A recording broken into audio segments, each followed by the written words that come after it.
ایک بار سلطان سلیمان القانونی کو بتایا گیا کہ درختوں کے جڑوں میں چیونٹیاں بہت زیادہ ہو گئی ہیں، تو سلطان نے ماہرین کو بلوایا اور پوچھا کہ اس کا کیا حل ہے۔ ماہرین نے بتایا کہ فلاں تیل اگر درختوں کی جڑوں میں چھڑک دیا جائے تو چیونٹیاں ختم ہو جائیں گی، مگر سلطان کی عادت تھی کہ کوئی بھی کام کرنے سے پہلے اس کے بارے میں شرعی حکم معلوم کرتے تھے، اس لیے خود چل کر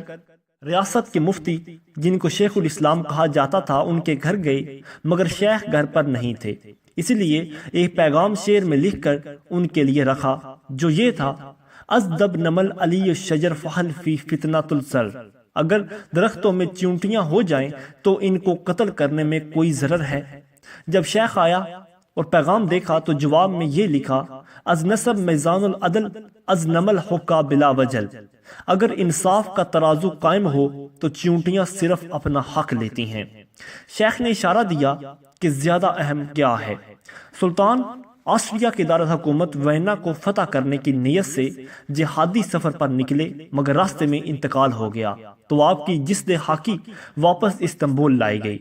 آپ کی تجہیز و تکفین کے دوران آپ کا وصیت نامہ ملا، جس میں لکھا تھا کہ میرا صندوق بھی میرے ساتھ دفن کر دو۔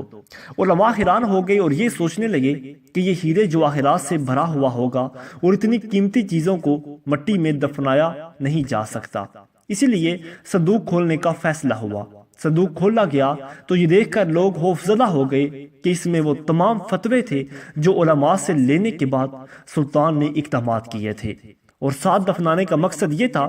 کہ اللہ کو ثبوت پیش کروں کہ میں نے کوئی بھی حکومتی فیصلہ اسلام کے خلاف نہیں کیا، بلکہ علماء سے باقاعدہ فتویٰ لے کر کیا۔ یہ دیکھ کر شیخ الاسلام ابو سعود، جو کہ ریاستی مفتی تھے، رونے لگے اور کہا کہ سلطان،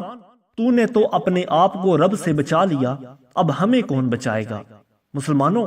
یہ تھے سلطان سلیمان، جس نے کوئی فیصلہ اسلام کے خلاف نہیں کیا۔ آج ڈراموں میں ان کی کردار کشی کی جا رہی ہے، یہ ہمارے دشمنوں کی سازش ہے۔